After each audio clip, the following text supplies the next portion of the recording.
This is the Incy Alphabet series, bite-sized lettering tutorials for your busy life. Welcome to F, Day 2. The angle of your letter is also very important. Say, for instance, that we really liked this F. I do really like that F. You can choose which one of your proportion letters you would like to work with for changing up the angle. And it can be any of them. You don't have to go with the same one that I've chosen. So there are a few basic angles for your letters. There is a straight up and down angle, similar to what I'd used up in proportion here.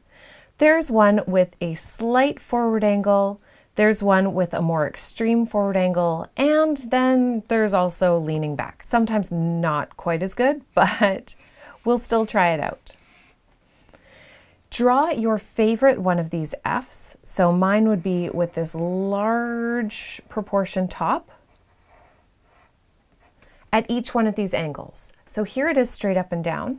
Now let's try angling it forward a little bit. Oh, and it can be tricky because your muscle memory starts to kick in, and I definitely haven't pushed it forward enough for proportion.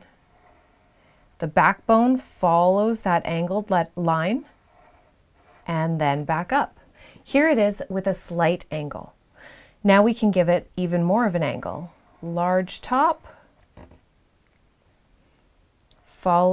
following, let me try that one again.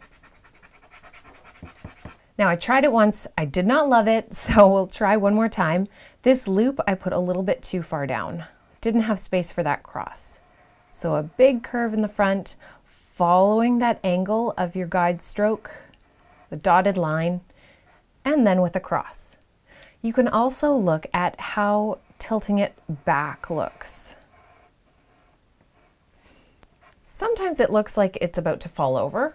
Someone just gave it a little nudge, it would tip over. Usually one of these three is what I typically will use.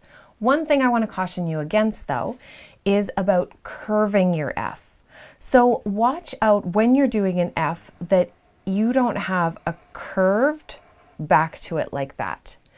If you are to draw a line down the back of your F, it should be a line and not something shaped like a C. For our last day, we're going to look at how we can combine our flourishing from our letter B with some of these Fs.